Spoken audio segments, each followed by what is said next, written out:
সারাদিন ঘোরাফেরার পরে অবশেষে কি আমরা কিন্তু ভাই আইসা পাইছি আপনার ওই যে রায়মোনা ওয়াটার পার্ক আর কি, যেটা আপনার ওই যে কী কয় কোকরাঝার। হ্যাঁ আমি কিন্তু ভাই অ্যাকচুয়ালি নামো নামো নামো নামো এই যে দেখো, হ্যাঁ এই যে দেখো এইটা বগলে দেখো কারে নিয়ে এসে দেখ পাই যে দেখো একলা কিন্তু আসিনি। হ্যাঁ এই যে সখীও কিন্তু আইসে ভাই। আমরা অ্যাকচুয়ালি ভাবছি কি যে ভাই অল্প রাস্তা বানি যে আপনার এই মানুষের কাছে শুনছি যে আপনার ওই যে কী কয় কোকরাঝার ওই হিসাবে আইসি ভাই, কিন্তু রাস্তা ভাই এতটা যে একদম হিসাব ছাড়া ভাই বহুত টাইম লাগছে। হ্যাঁ যে আমার মনে হয় ব্যাঙ্গালোর থেকেও কী কয় রাস্তা মনে হয় বেশি, আর প্লাস রাস্তা বেশি একদম টোটালি খারাপ।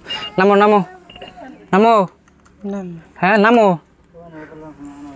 চলো চলো আবার বন্ধ করবো, মানে 3টা অলরেডি পাইছে গেছে কেনা দেখি অল্প ভিতরে দেখি, কারণ যেহেতু আপনার ওই যে সবে মানে কি যে ভাই আপনার আইসে এই জায়গা আমার লগের পোলাপান কি সব পোলাপানি আইসে, কিন্তু আমি খালি কি টিকিট কাটবো নামো গাড়ি লক করে থেকে যাম, মানে ইনাস না তো গাড়ি লক করে থেকে যাম, যে গাড়ি লক করে থেকে যাম।